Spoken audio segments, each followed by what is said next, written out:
So that brings us up to $500 billion, and guess what? Government investments around the world are about $500 billion.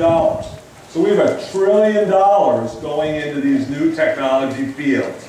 And I want to tell you, when I started this field 35 years ago, it was 19 million. So to see that we're approaching $1 trillion is actually a great global accomplishment. Not fast enough, not big enough, but definitely going in the right direction. Next slide, please. The world is not sitting around either. And this is a total zero energy community in Japan. And every house has solar water heating, photovoltaics, geothermal heat pumps, R30 insulation, double pane argon-filled windows with low-E coatings, Energy Star++ appliances, fluorescent and LED lights, and they live just as comfortably as any of us and do it for no utility input. The utilities still provide some power around the community, a fraction, a teeny fraction of what they provided before, but they make more money. They can charge whatever they want. And actually everybody walks away a winner. They have 100 such communities in Japan. And even when we had this horrible nuclear disaster, those communities were functioning a lot of times when their neighborhood communities were not. Next slide, please. But we're not sitting around either. This is Solar Strategies in Pennsylvania.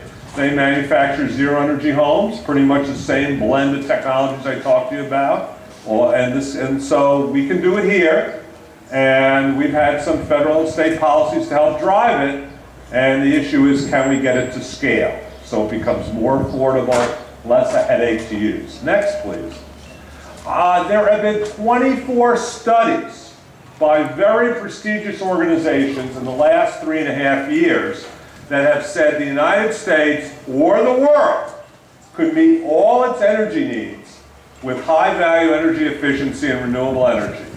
Anybody tell you differently, they are wrong. In fact, there is no peer-reviewed studies that tell you the other direction. So the fact of the matter is we haven't, and even though I'm a professor, in addition to being a businessman, I'm not going to go through all 24 studies, so you can breathe a sigh of relief. But I will highlight a couple.